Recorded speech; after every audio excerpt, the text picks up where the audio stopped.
कल्याण मंदिर स्तोत्र, जिसमें कि हम 9 काव्यों को समझ चुके हैं। आज हम 10, 11 और 12 इन 3 काव्यों को समझेंगे कि क्या क्या इन काव्यों की उपयोगिता है, किस किस प्रकार से हम अपनी समस्याओं का समाधान कर सकते हैं। तो सबसे पहले काव्य नंबर 10, जो तस्कर भय विनाशक काव्य है। तस्कर मतलब चोर, यानी कि चोरी का भय। जैसे हम कहीं जा रहे हैं रास्ते में, तो हमें हमेशा ये भय रहता है, जैसे ट्रेन से ही जा रहे हैं, सफर कर रहे हैं, कि कहीं हमारा सामान चोरी ना हो जाए, या पीछे घर बंद पड़ा हुआ है, कहीं हमारा क्या कहते हैं घर में पीछे कुछ चोरी ना हो जाए। इस प्रकार से हम जहाँ जा रहे हैं वहां भी हम पूरी तरह से अपना 100% नहीं दे पाते, क्योंकि हमें हमेशा चोरी का भय बना रहता है। ठीक है। तो आज हम इन्हीं सब चीजों को लेकर ये हम काव्य को समझेंगे। साथ ही साथ इसमें, अगर कर्म रूपी चोर उदय में आ रहे हो, कर्म रूपी चोर कौन से हैं? तो क्रोध, मान, माया, लोभ, ये कर्म रूपी चोर हैं, जो क्या करते हैं? हमारी आत्मा के गुणों का घात करते हैं, हमारी आत्मा के गुणों का की चोरी करते हैं। ठीक है। साथ ही साथ मोह, राग, द्वेष, ये भी ऐसे हैं जो हमारी आत्मा की क्या करते हैं? गुणों का की चोरी करते हैं, उनका घात करते हैं। ठीक है। तो इस प्रकार से सांसारिक रूप से भी और आध्यात्मिक रूप से भी, दोनों रूप से इस काव्य को लगाएंगे कि अगर चोरी का भय है, या फिर कहीं भी हम जा रहे हैं, हमारा सामान चोरी हो गया है, तो उन सब चीजों के लिए हम क्या करें, इसी के लिए हमारा ये क्या कहते हैं 10वें नंबर का काव्य है। ठीक है। ठगी भी इसमें आ जाएगी, कि अगर कोई ठग है, कि कोई हमें ठग ना ले, इस प्रकार से जो भय होता है, तो उन सब भय के निवारण के लिए ये काव्य है। इसमें क्या करेंगे, सबसे पहले उसी प्रकार से काव्य, रिद्धि और मंत्र की हमें जाप करनी है।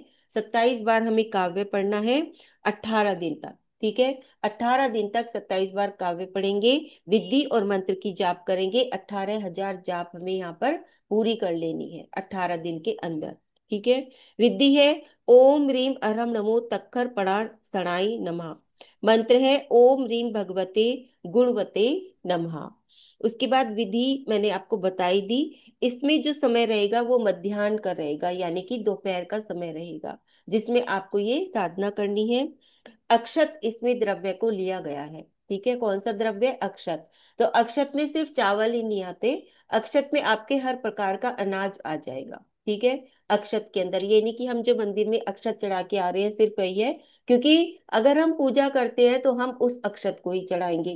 ठीक है, अष्ट द्रव्य में। लेकिन क्योंकि ये हम का अक्षत का क्या ले रहे हैं, अक्षत के द्वारा हम अपनी समस्याओं का समाधान कर रहे हैं, तो इसलिए हम क्या करेंगे, इसमें हर प्रकार का अनाज आ जाएगा। ठीक है। तो वो हम अनाज क्या कर सकते हैं, उतार कर बांट भी सकते हैं, गरीबों में भी बांट सकते हैं। उस अनाज को पकाकर उसकी कोई भी खाद्य सामग्री बनाकर वह भी हम बांट सकते हैं, या फिर उस अनाज को हम पक्षियों को भी डाल सकते हैं। जैसे कि क्या कहते हैं कि जो चोरी का भय होता है वो राहु के कारण होता है। अगर हमारा राहु खराब है, तो उस वजह से हमारे सारे भय होते हैं। ये जो चोरी का भय या किसी भी चीज का भय, उससे होता है। और राहु के लिए अच्छी रेमेडी है कि हम जो क्या कहते हैं अनाज है, वह किसको डाले? कबूतरों को डाले। ये राहु को कंट्रोल करने की सबसे अच्छी रेमेडी होती है। ठीक है।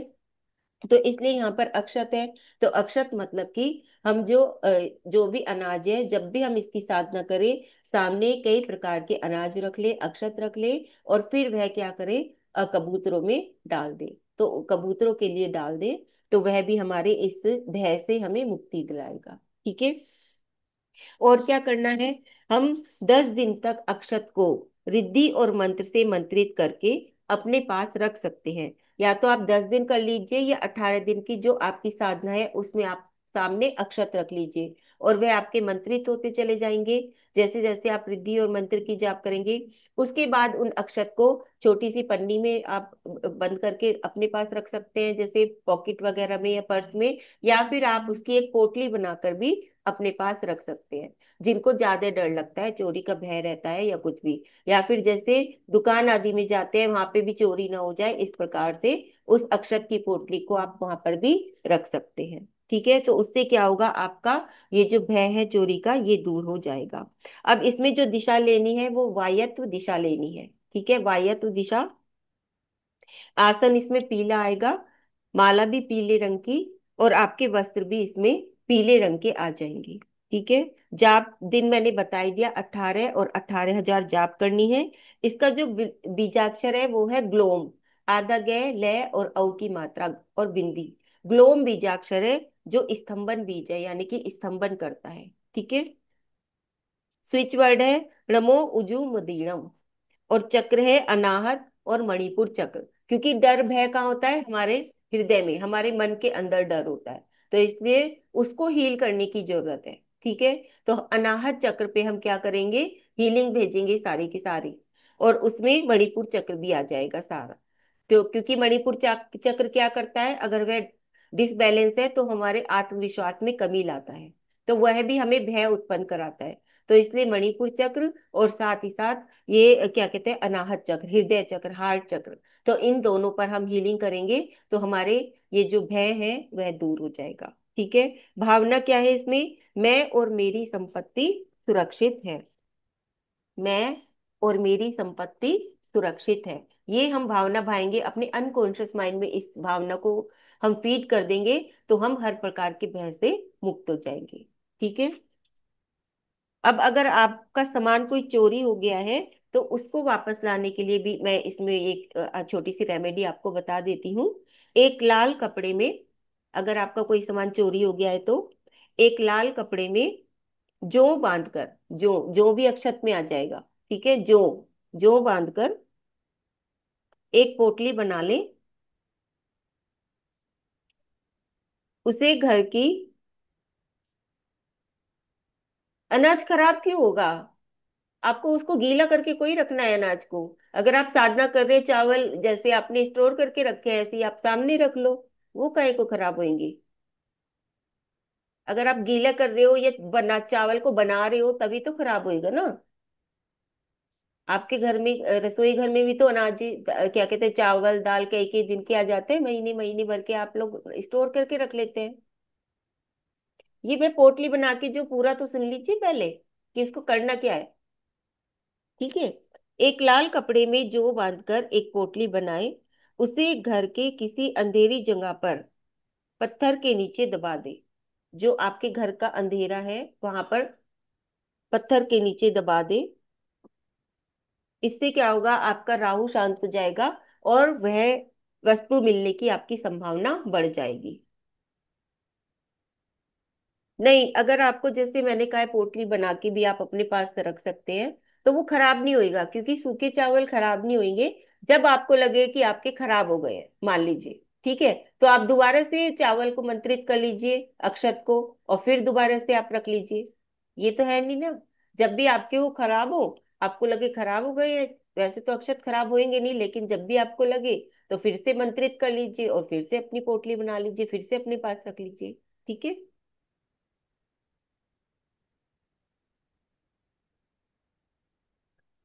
हाँ दीदी, एक मिनट। हम्म। आ, आपने बोला कि वो चीज चोरी हो गई तो मिलने के लिए, अगर हाँ हमने कहीं वो चीज चीज रखी है और हमारे ध्यान में नहीं आ रहे कि वो चीज हमने कहाँ रखी है, तब भी हम इसका उपयोग कर सकते हैं, हाँ पोटली बनाकर। हाँ, बिल्कुल कर सकते हैं। क्योंकि राहु क्या है, आपको इल्यूजन दे रहा है, आपको समझ नहीं आ रहा कि क्या हुआ है। चोरी हो गई है कि मैं कहीं रख के भूल गई हूँ कि क्या हो रहा है, आपके दिमाग को डिस्टर्ब कर दिया राहु ने।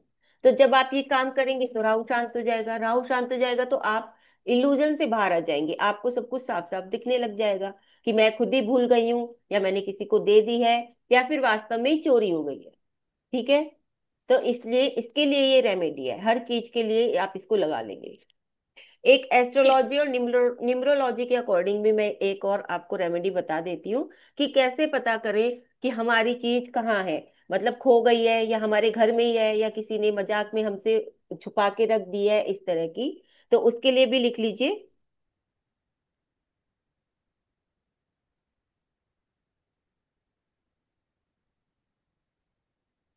अ,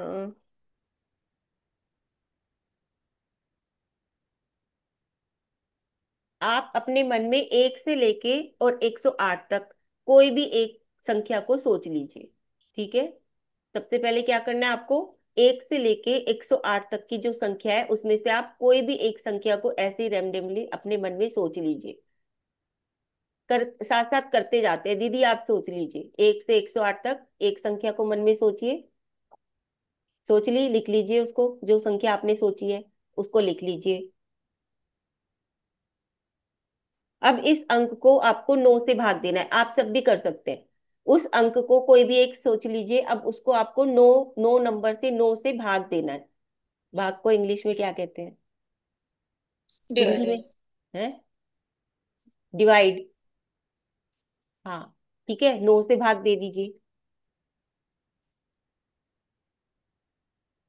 ठीक है, अब अगर उसमें आपका उत्तर 1 आता है, नीचे शेष बचे हुए में अगर आपका उत्तर 1 आता है, तो यानी कि आपकी जो खोई हुई वस्तु है वो ईस्ट यानी कि पूर्व दिशा में रखी हुई है। आपकी वो खोई हुई वस्तु ईस्ट यानी कि पूर्व दिशा के अंदर रखी हुई है, तो आप वहां ढूंढ लीजिए अपने घर के पूर्व दिशा में। आप ढूंढेंगे तो आपको वो आपकी वस्तु बच जाएगी, मिल जाएगी। ठीक है। अगर दो दो शेष फल बचता है, यदि यदि आपका बची हुई संख्या 2 नंबर है, तो क्या करेंगे? तो आपकी खोई हुई वस्तु किसी महिला के पास है, आप वो चीज फिर महिला में ढूंढेंगे। यानी कि अगर 2 शेष बचता है, तो आपकी वो वस्तु किसी महिला के पास है। अब वो घर में भी हो सकता है, बाहर भी हो सकता है। ठीक है, तो आप कोशिश करेंगे महिलाओं में ढूंढने की। अगर 3 बचता है, तो आपके अपने ही लोगों के पास है और जल्दी मिल जाएगी। अगर आपका शेषांक 3 बचता है, तो यानी कि वो आपके अपने ही लोगों के पास है, और वो क्या होगी, आपको जल्दी ही मिल जाएगी। अगर 4 बचता है, तो वो वस्तु आपको अब नहीं मिलेगी। ठीक है, अगर आपका शेषफल 4 बचता है, तो वो वस्तु अब आपको नहीं मिलेगी। अगर 5 आता है शेषफल, तो आपको अभी अपनी वस्तु को वापस पाने में थोड़ा और इंतजार करना पड़ेगा। अगर शेषफल 5 बचता है, तो अभी उस वस्तु को वापस पाने के लिए आपको अभी और थोड़ा इंतजार करना पड़ेगा। ठीक है। और अगर 6 आता है, शेषफल 6 आता है, तो आप खुद ही अपनी चीज को कहीं रखकर भूल गए हैं। तो आप ढूंढिए कि आपने कहाँ रखी है। ठीक है, आप खुद ही अपनी उस वस्तु को रखकर भूल गए हैं।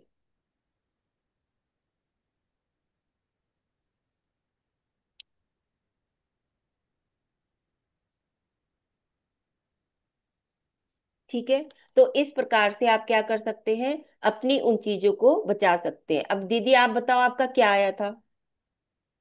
3 आया था, मैंने 27 पकड़ा था।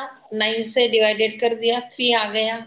और वो जो एक मेरे पास ऐसा ही केस आया था, तो मैंने उनको बोला था कि आपके घर में ही मिलेगी। तब तो मेरे को ये रेमेडीज भी मालूम नहीं थी। मैंने मेरी हीलिंग के द्वारा बोला था, तो उनको वो चीज मिल गई थी। तो वो मेरी हीलिंग और आपकी बताई हुई रेमेडीज मैच हो गई दीदी। बिल्कुल। ठीक है, तो इस प्रकार से आप अपनी कोई भी खोई हुई वस्तु को जो आपको मिल नहीं रही है, और आप कंफ्यूज है कि मैंने रख दी है या कोई ले गया है घर से, या किसी ने मजाक में तो नहीं छुपा दी, या वो मुझे वापस मिलेगी भी या नहीं मिलेगी, अभी मिलेगी कि कभी मिलेगी, तो आप इस रेमेडी के द्वारा देखिए, बिल्कुल सिंपल है, कोई ज्यादा बड़ी चीज नहीं है इसमें। आप खुद ही अपनी चीज को पता कर सकते हैं अपने विषय में कि आप किस प्रकार से अपनी उस चीज को पालें। ठीक है, तो ये हो अगर गई किसी हमारा। के दीदी, एक मिनट, अगर किसी के ध्यान में नहीं आया तो ये रेमेडीज वापस पूछो दीदी को। बहुत जबरदस्त रेमेडीज बताई है दीदी ने आज। ये पहले अगर वाले किसी सेशन में भी बताई थी दीदी। बहुत अच्छी रेमेडी है दीदी ये। हम्म। नहीं, सबको आ गया होगा मेरे ख्याल से, बहुत सिंपल था। ठीक है, नहीं आया तो दोबारा से, क्योंकि आज तो रिकॉर्डिंग चल रही है, तो आप लोग रिकॉर्डिंग देख के और फिर सुन के फिर से अपनी क्लियर कर सकते हैं चीजें। ठीक है। हाँ, तो ये हो गया हमारा, क्या कहते हैं, काव्य नंबर 10।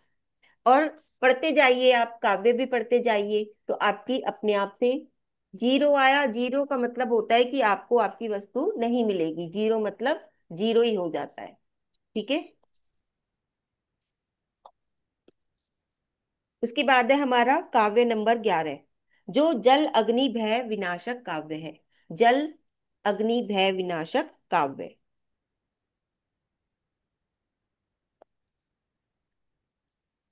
इस काव्य की क्या विशेषताएं हैं? तो इस काव्य के द्वारा हमारे संयम में बढ़ोतरी होती है।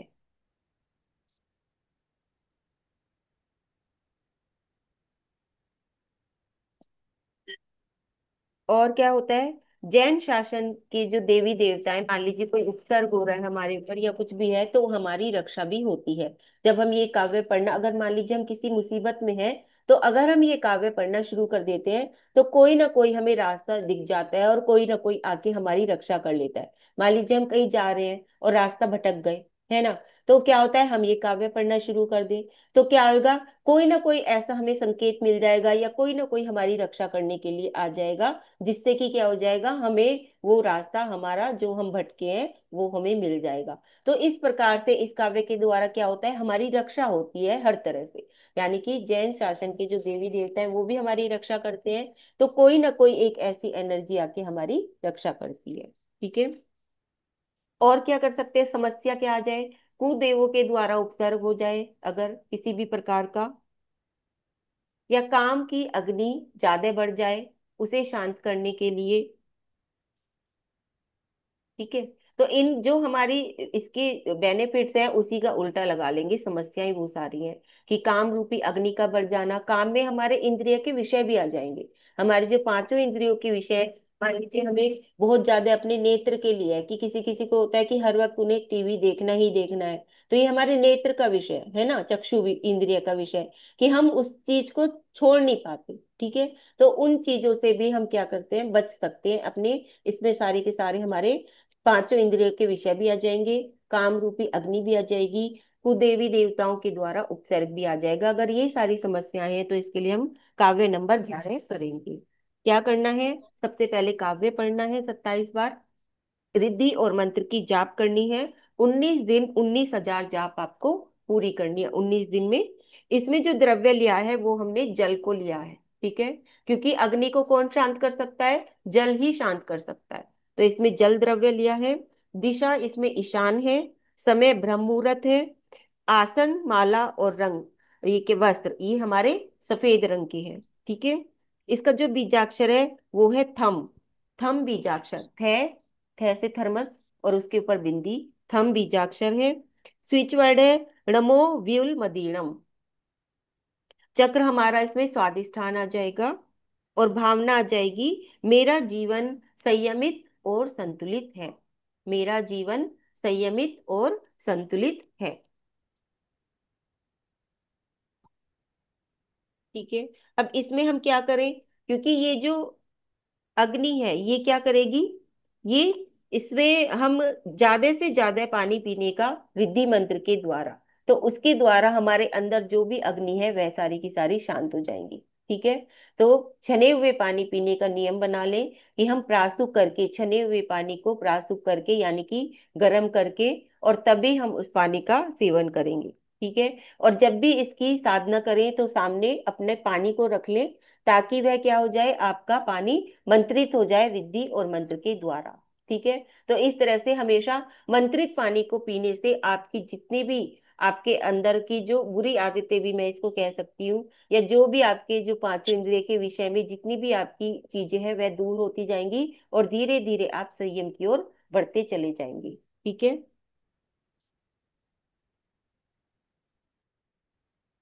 और इसके द्वारा हम क्या करें, अपने ऑरा को भी मजबूत कर सकते हैं, क्योंकि जितना जितना हम पानी पिएंगे, रिद्धि और मंत्रों का जाप करेंगे, उतना उतना ही हमारा ऑरा भी स्ट्रोंग होता चला जाएगा। क्योंकि मंत्रों के द्वारा क्या होता है, एक सुरक्षा कवच हमारे चारों ओर बनता चला जाता है। अब मंत्र क्या है, क्योंकि मंत्र के द्वारा हम क्या कर सकते हैं, अपने ऑरा को ठीक कर सकते हैं, अपने चारों तरफ एक सुरक्षा कवच बना सकते हैं। मंत्र क्या है, एक बिजली का काम करते हैं। जैसे आपने स्विच ऑन किया, ठीक है ना, तो आपका बल्ब जल गया या फिर लाइट जल गई, ठीक है ना, स्विच ऑफ कर दिया तो वो लाइट एकदम से प्रकाश चला गया।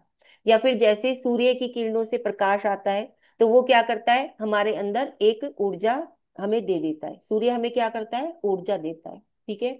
तो इसी प्रकार से मंत्र क्या करते हैं, हमारे अंदर की वाइब्रेशन को बढ़ाते हैं, ये मंत्र का काम है। क्या करते हैं वो, हमारे अंदर की वाइब्रेशन को बढ़ा देते हैं। ठीक है। हमारे अंदर की ऊर्जा को बढ़ा देते हैं, हमारी आध्यात्मिक ऊर्जा को वो बढ़ा देते हैं। और जितना जितना हम मंत्र चैंट करते हैं, जितना जितना भी हम मंत्रों को बोलते हैं, उतना उतना ही क्या होता है, हमारा ऑरा मजबूत होता चला जाता है, और वो मंत्र हमारे चारों तरफ एक सुरक्षा कवच बनाते चले जाते हैं। ये प्रभाव होता है मंत्रों का। ठीक है।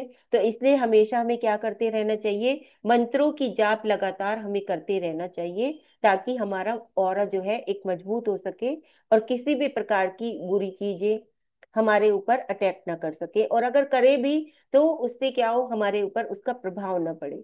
जिसका ऑरा कमजोर होता है उसके ऊपर हर चीज का प्रभाव पड़ जाता है। बाहर के मौसम का भी बहुत जल्दी से प्रभाव पड़ जाता है, कि कैसा भी मौसम बदले वो एकदम से तुरंत बीमार हो जाते हैं। ये एक कमजोर ओरा के लक्षण है। ठीक है। किसी की बातों का एकदम से प्रभाव पड़ जाता है, किसी ने अच्छा कह दिया तो बहुत खुश हो गए, किसी ने बुरा बोल दिया तो एकदम से उदास हो गए। ये भी कमजोर ओरा के लक्षण है।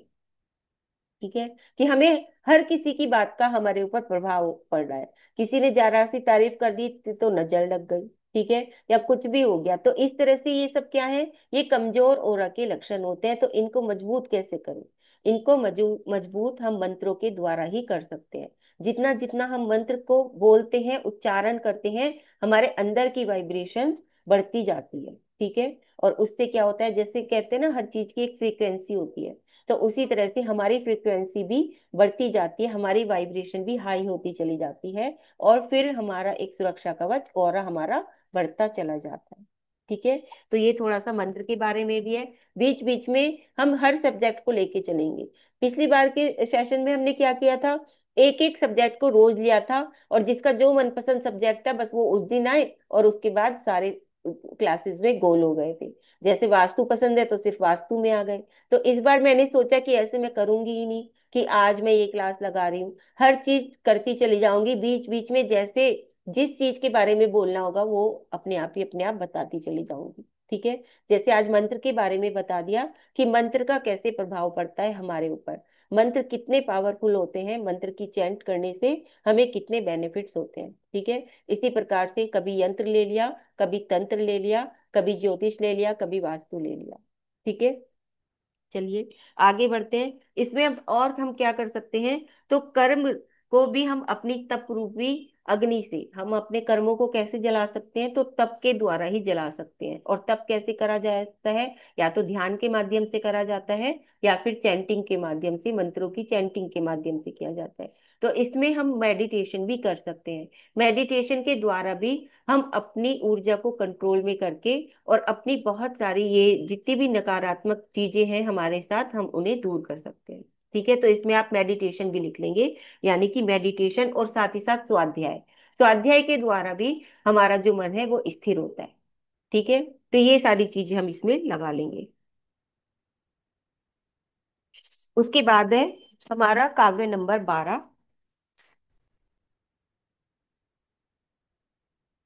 जो अग्नि भय निवारक काव्य है। अग्नि का भय।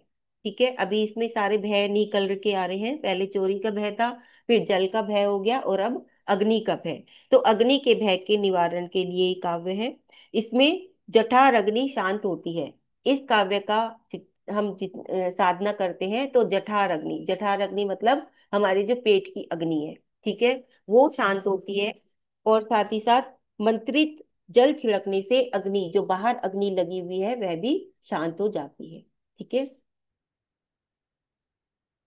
अब मान लीजिए, सोच लीजिए कि कहीं आग लग गई है, और आप वहां जा नहीं पा रहे हो। भाई जाओगे जब भी तो मंत्र के द्वारा जल को मंत्रित करके आप वहां पर डाल पाओगे, लेकिन आप जा ही नहीं रहे हो, आप यहीं पर हो। तो आप क्या कर सकते हैं, वहां की चीज को विजुअलाइज करके, कि वहां पर अग्नि लगी हुई है, और आप इस काव्य का पाठ करना शुरू कर दीजिए। ठीक है। काव्य का पाठ करते चले जाएंगे, और बस आप सिर्फ मन में सोच रहे हैं कि वहां पर ये हीलिंग सारी की सारी जारी है, और आप सिर्फ विजुअलाइज कीजिए कि वहां पर जल अपने आप आ रहा है ऊपर से, और वह मंत्रित होके वो जल आ रहा है, जो आप मंत्र यहाँ से बोल रहे हैं, वहां पर वो मंत्र अपने आप उस अग्नि के ऊपर पड़ता जा रहा है। सिर्फ विजुअलाइज कीजिए। ठीक है। तो देखिए फिर चमत्कार, फिर अपने आप ये हीलिंग वहां पहुंचेगी, और अपने आप वहां की अग्नि, कोई ना कोई रास्ता ऐसा बन जाएगा कि वह वहां जहाँ आग लगी है वहां पर वो ठीक हो जाएगी। ठीक है। तो इस प्रकार से आप हीलिंग भेज सकते हैं कहीं भी। साथ ही साथ ये पेट की अग्नि को भी ठीक करता है, उसे कंट्रोल करता है। अब क्या समस्याएं हैं, शरीर पर जलने की घाव हो गई हो, मतलब जल गया हो कहीं से, पाचन संबंधी समस्याएं, क्योंकि जठर अग्नि क्या है, अगर वह बढ़ जाती है तो आपकी पाचन संबंधी समस्याओं को बढ़ा देती है। और अगर वो कम पड़ जाती है, जो जठर अग्नि कम पड़ जाती है, तब भी पाचन संबंधी आपकी समस्याएं हो जाती हैं। तो उन सबको कंट्रोल करता है। कहीं पर भी आग लग गई हो, उसे आप हील कर सकते हैं इस काव्य के द्वारा। या फिर अग्नि का भय हो, कि अग्नि से बहुत ज्यादा डर लगता हो, कोई ऐसा हादसा किसी के साथ हो गया हो जलने का, और फिर उसके बाद उसको अग्नि से डर लगने लग गया हो, और कोई आपके पास आए और कहे कि हमें हीलिंग दे दो इस चीज के लिए, कि हमारा ये जो डर है खत्म हो जाए, तब आप क्या करेंगे? इस काव्य की हीलिंग आप उनको देंगे। ठीक है। इस काव्य को पढ़कर इसके मंत्रित आप उनको जल भी पिला सकते हैं। ठीक है। इस प्रकार से आप उनको हील कर सकते हैं। इसमें काव्य आपको पढ़ना है 23 दिन तक, विधि और मंत्र के साथ। और जाप संख्या है 23,000। इसमें जो द्रव्य लिया है वो हमने जल को लिया है। रिद्धि है ओम रीम अरम नमो अग्गल भय वज्राय। मंत्र है ओम नमो भगवते चंडिकाय नमः स्वाहा। इसमें आप क्या कर सकते हैं? प्रभु की भक्ति करें और जलधारा अर्पित करते हुए। ठीक है। आप उसमें शांति धारा भी कर सकते हैं, या शांति धारा देख भी सकते हैं, अभिषेक कर भी सकते हैं और अभिषेक देख भी सकते हैं। साथ ही साथ अगर आपका जल गया है, जलने का वाला केस है, तो वहां पर जो ट्यूब आती है लगाने की, या फिर नारियल का तेल, उन सबको आप रिद्धि और मंत्र से मंत्रित कर लीजिए, उस दवाई को भी मंत्रित कर लीजिए। और फिर काव्य पढ़ते हुए आपको क्या करना है? उस जले हुए स्थान पर उस ट्यूब को लगा देना है, या नारियल तेल को लगाना है। तो उससे देखिए वो घाव बहुत जल्दी भर जाएंगे। ठीक है। तो इस प्रकार से आपको इसमें ये करना है। दिशा इसमें नैकेत्य आएगी, समय ब्रह्म मुहूर्त, आसन सफेद, माला भी सफेद और वस्त्र भी सफेद। 23 दिन, 23,000 जाप। इसका जो बीजाक्षर है वो है शम। शय से शरीफा, ओ और बिंदी, शम बीजाक्षर। स्विच वर्ड है नमो दस वीणम। चक्र है मणिपुर। और इसमें भावना है मेरा अग्नि तत्व संतुलित है। अब ये किस में करनी है? आप सोचो, साधना किस में करनी है? कहीं आग लग गई तो क्या साधना करनी है उसमें? नहीं। किस में करनी है? जो आपकी पेट से संबंधित समस्याएं हैं, उसको दूर करने के लिए आप ये साधना करेंगे। ठीक है। क्योंकि देखिए एक एक काव्य में कई कई सारी चीजें आ रही है निकल के, तो उसमें आपको खुद ही स्वयं ही लगाना है कि हमें किस चीज में साधना करनी है, किस चीज के लिए, और किस चीज में हमें सिर्फ विधि और मंत्रों का सहारा लेके हम उन दवाइयों को क्या कर सकते हैं, उनको क्या कहते हैं, चार्ज कर लीजिए। और कहाँ पर हमें विजुअलाइजेशन के द्वारा ये हीलिंग से हम काम कर सकते हैं। तो इस तरह से ये आपको स्वयं ही लगाना पड़ेगा कि कहाँ पर कौन सी चीज कार्य करेगी। ठीक है। हाँ। अब देखिए जहां पर क्या कहते हैं, औषधि जल से भी आप इसमें स्नान कर सकते हैं। अगर आपके बॉडी में जलने की कुछ चीजें हैं, या कुछ भी ऐसे है कि जल रहा है ज्यादा, तो आप औषधीय उससे भी स्नान कर सकते हैं, जो कि बताया था पिछले वाले में, आगे भी बता देंगे इसमें। और ये आपके पाचन के रोग के लिए भी आप क्या कहते हैं, जो औषधीय जल से स्नान कर सकते हैं। जूस पी सकते हैं, सूप पी सकते हैं। इस प्रकार से आप काफी चीजों को इसमें इस्तेमाल कर सकते हैं। और भी थोड़ी सी चीजें बता देती हूँ, 5 मिनट का टाइम और लूंगी मैं आपका।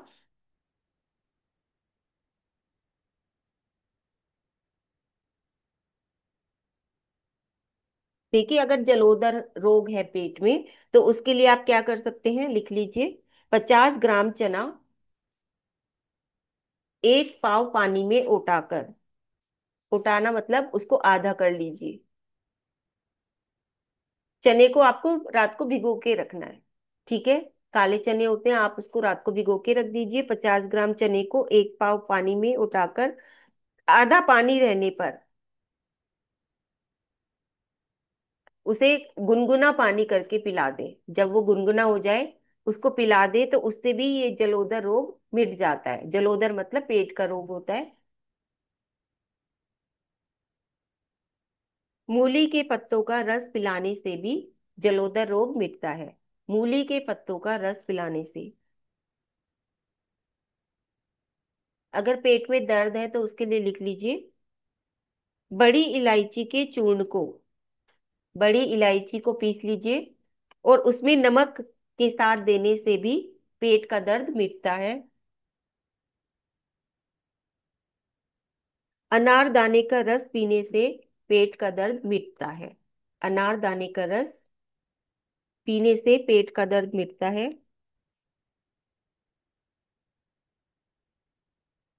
लाल मिर्च को जलाकर उसकी भस्म बना ले, यानी कि उसे बिल्कुल बारीक कर ले, लाल मिर्च को जलाकर। और फिर 2 रत्ती मात्र खाने से ही पेट का दर्द मिटता है। 2 रत्ती कितना सोएगा, जरा सी चुटकी भर।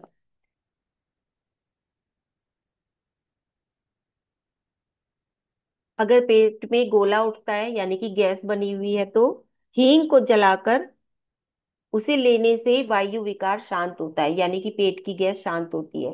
हींग को जलाकर उसे लेने से। और अगर अपच हो गया है यानी कि खाना पच नहीं रहा है तो उसके लिए लिख लीजिए, गर्म पानी में लौंग डालकर ठंडा करके पीने से अपच खत्म होता है। गर्म पानी में लौंग डालकर पका लीजिए उस पानी को, फिर ठंडा करके उस पानी को पी लीजिए, उससे आपका अपच समाप्त होता है।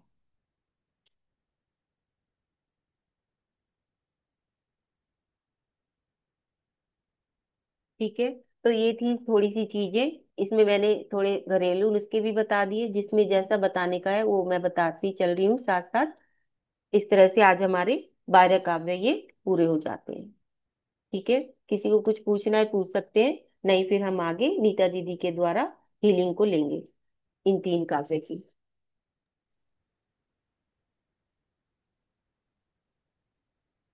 हाँ प्रोमिला जी। हाँ दी, जय जिनेन्द्र। जय जिनेन्द्र। आपने ये उपाय बताए थे, जैसे कोई चीज हो जाती है, तो हम्म। जैसे मैंने 10 नंबर का वो किया था, तो ऊपर भी एक बचा है, नीचे भी एक बचा है, एक ही तो दोनों में। बचा है ना आपका, नीचे वाला हाँ, देखिए शेष में। नहीं, नीता दीदी ने जैसे किया था 27 लिया था, तो नीचे तो उनका फिर 0 बचा। तो दीदी जीरो ने बचा। कहा था। हाँ जी। जीरो ही बचा ना। और हाँ जी। ऊपर 3। हाँ। ऊपर तो 3 आए। आपका एक बचा। तो हाँ। आप तो पूरब दिशा में है।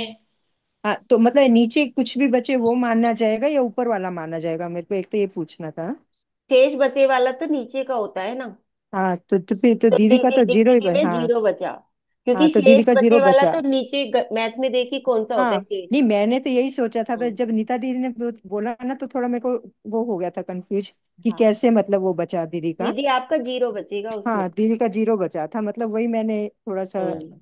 वो पूछना था। हम्म। और एक ठीक है। और जैसे मतलब 7 8 या कुछ और नंबर बचे तब भी कुछ निकलता है?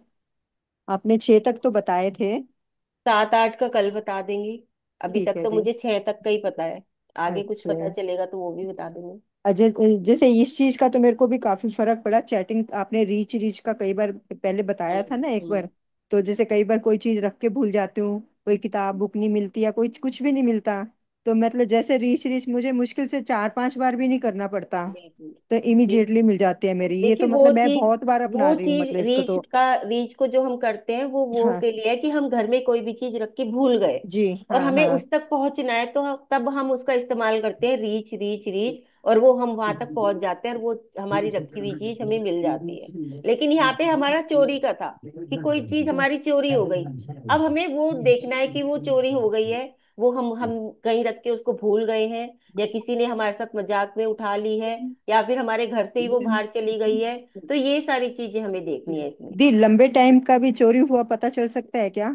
देखो आप जिससे करके देखो ना, क्योंकि मैं तो चीजें बता रही हूँ, अब हाँ, प्रैक्टिकल में नहीं नहीं, करना तो जैसे आप तो मतलब करके काफी देखिए। काफी लंबा टाइम हो गया, आप मतलब देखिए, 60 लंबे साल टाइम के। का मुझे नहीं हाँ, लगता, कुछ 5 6 साल तो बहुत पुरानी। नहीं नहीं, 60 50 60 साल पुरानी। 50 60। हाँ, तो वही है ना, लंबे टाइम का तो नहीं, मुश्किल लगता है मुझे भी, वो नहीं नहीं, पॉसिबल नहीं। तो भी हाँ दीदी आप ट्राई करके देखो ना, ट्राई हाँ, करने में क्या। और क्या। अच्छा, मतलब लाल कपड़े में जौ बांधना है ना दी? हाँ। जो बांधकर पोटली को एक अंधेरे कमरे में, मतलब उसके 50 साल मतलब पहले तो आपको भी नहीं पता होगा आप कहाँ पर थी। नहीं, तब तो पता। नहीं मतलब इस मकान में तो नहीं होंगी ना, कहाँ पर थे। हाँ, नहीं, इसमें तो नहीं, मैं दूसरे में थी। स्थान ही बदल गया। ये तो ये हाँ। है ना कि तुरंत कोई चीज आपकी चोरी हो गई है, आप ये करके देख सकते हैं, तो हो सकता है कि अच्छे अच्छे रिजल्ट आ अच्छे। जाए निकल के। जैसे हमने रीच का बताया था, तो सबने करके उसको देखा तो हर किसी के ही इतने पॉजिटिव उसके तो रिजल्ट अच्छे देखने को। रिजल्ट आए हैं। बिल्कुल उसके तो बिल्कुल। बहुत अच्छे रिजल्ट तो आ रहे जब हैं हम मतलब। उसको प्रैक्टिकल और में करके देखते कोई चीज, तब हमें पता चलता है कि वो कितना वर्क कर रही है। और इसको नीचे एक पत्थर के नीचे दबाना है ना पोटली को। घर के अंधेरे में, घर में अंधेरे जहाँ कमरे पर में। अंधेरा हो, हाँ वहां पर दबा दीजिए पत्थर के नीचे। तो जैसे उसमें कमरे में लाइटें वाइटें खुले तो उससे कोई फर्क नहीं पड़ेगा। भाई देखो, इतना वो मुझे ये नहीं पता, खोलनी नहीं है अंधेरा तो उधर का। अंधेरा ही है ना, अभी फ्लैटों में कहाँ से हम अंधेरा ढूंढेंगे, ये बताओ। या तो स्टोर हो, स्टोर में आप क्या कहते हैं दबा दो, अच्छा। क्योंकि वहां मोस्टली अंधेरा रहता है, कितनी देर को लाइट जलेगी, है ना। तो स्टोर में दबा दो, या फिर हम्म। ऊपर होती है, क्या कहते ठीक हैं, है। कोई भी स्थान ऐसा बना होता है जहाँ अंधेरा है। अलमारी होती है। अलमारी, वही तो, वहां पे रख दो, उसको खोलो ही मत, हो गई वो हाँ अंधेरे हाँ। में। हाँ वो तो हो सकता है, वो तो पॉसिबल है मतलब कि हम्म। अलमारी में बंद डाल दिया और खोलो ही मत उसके अंदर। बिल्कुल किसी भी बिल्कुल। पत्थर या कोई हैवी बैग वैग से दबा दिया उसको, तो वो भी हो सकता है। और उसी बात के लिए मतलब वो रखे मन में कि मैं इस चीज के लिए कर रही हूँ। हाँ वो तो रखनी पड़ेगी, सबसे हाँ जरूरी तो भावना ही है। जरूरी। हाँ जी। इंटेंशन हमारी, हम किस इंटेंशन। इंटेंशन से उस काम को कर रहे हैं, वो सबसे जी ज्यादा। जी जी। थैंक यू दी, बहुत अच्छी अच्छी आप वो बता रहे हो। सब मतलब जैसे डेली उसमें यूज होने वाली चीजें हैं सारी। और अब बहुत देखते अच्छा हैं मतलब। हाँ कितना जी। रिजल्ट सामने आता है इन चीजों का। नहीं कई चीजों का तो आया ही है रिजल्ट भी। हाँ बिल्कुल। थैंक यू दी, बहुत बहुत धन्यवाद आपका। हाँ। ठीक है नीता दीदी, दीजिए। हाँ ठीक है। सभी अपनी आंखें कोमलता से बंद कर दीजिए और अपने दोनों हाथ अपने घुटनों पर रख दीजिए। और ऐसी भावना करें कि हम पारसनाथ भगवान के मंदिर में बैठे हैं और पारसनाथ दादा के दाहिने अंगूठे के पैर से एक गोल्डन कलर की ऊर्जा निकल रही है।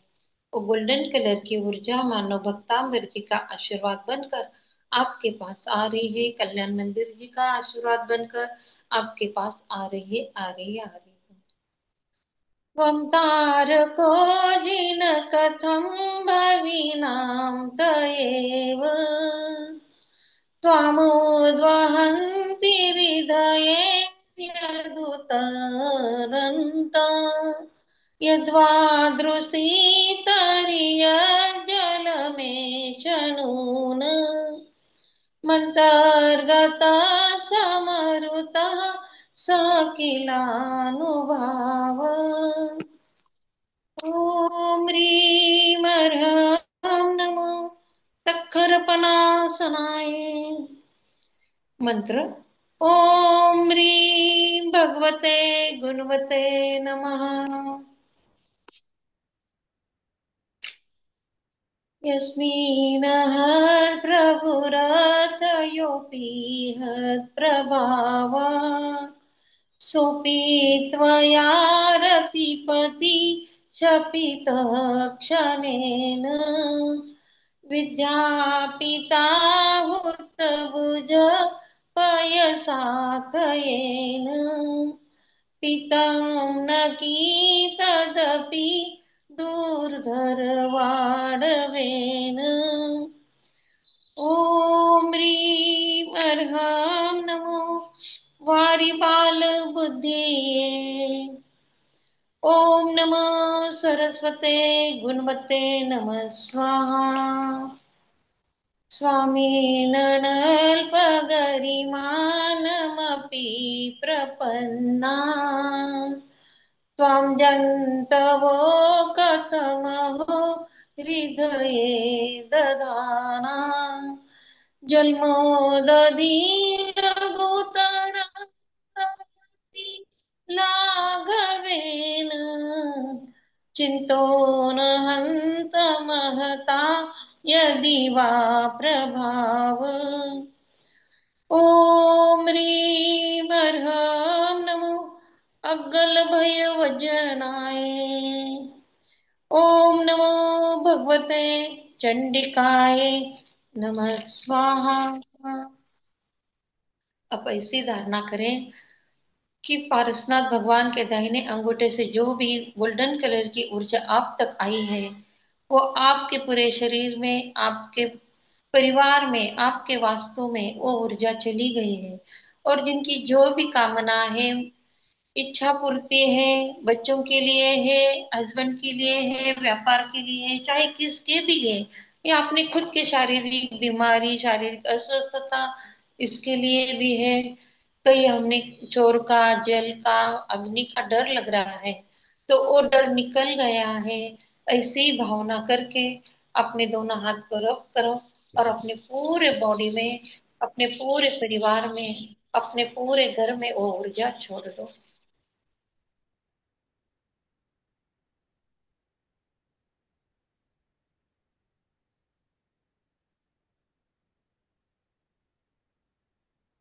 ओम ह्रीं श्रीं शंकेश्वर पार्श्वनाथाय नमः।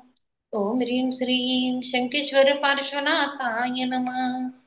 ओम ह्रीं श्रीं शंकेश्वर पार्श्वनाथाय नमः। ओम ह्रीं श्रीं शंकेश्वर पार्श्वनाथाय नमः। ओम ह्रीं श्रीं शंकेश्वर पार्श्वनाथाय नमः।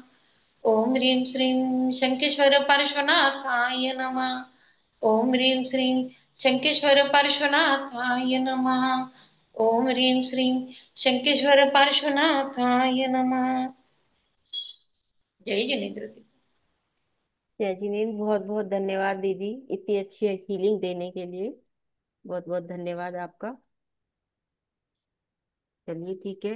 कल क्या कहते हैं, चतुर्दशी है। कल छुट्टी रखते हैं। परसों क्लास होगी, परसों संडे का दिन है, लेकिन फिर भी परसों क्लास होगी। ठीक है। तो कल की छुट्टी करके परसों सभी लोग जरूर से आएंगे कक्षा में। हम आगे के काव्य भी ले सकते हैं, कुछ और भी उसमें बता सकते हैं परसों की कक्षा में, या फिर हम सभी काव्यों का फिर से उच्चारण करते हुए एक हीलिंग भी उसमें रख सकते हैं। तो इसलिए जरूर से आइएगा सब लोग। चलिए जिनवानी स्तुति करेंगे, सभी लोग दोनों हाथ जोड़ेंगे। जावानी के ज्ञान से सूझे लो कालो, सोवाणी मस्तक धरूं सदा देत हूँ दो। हे जिनवानी भारती, तो हे जपू दिन रैन, जो तेरी शरणा गए सो पावे सुख चैन। सभी लोग नौ बार नमोकार मंत्र पढ़ेंगे।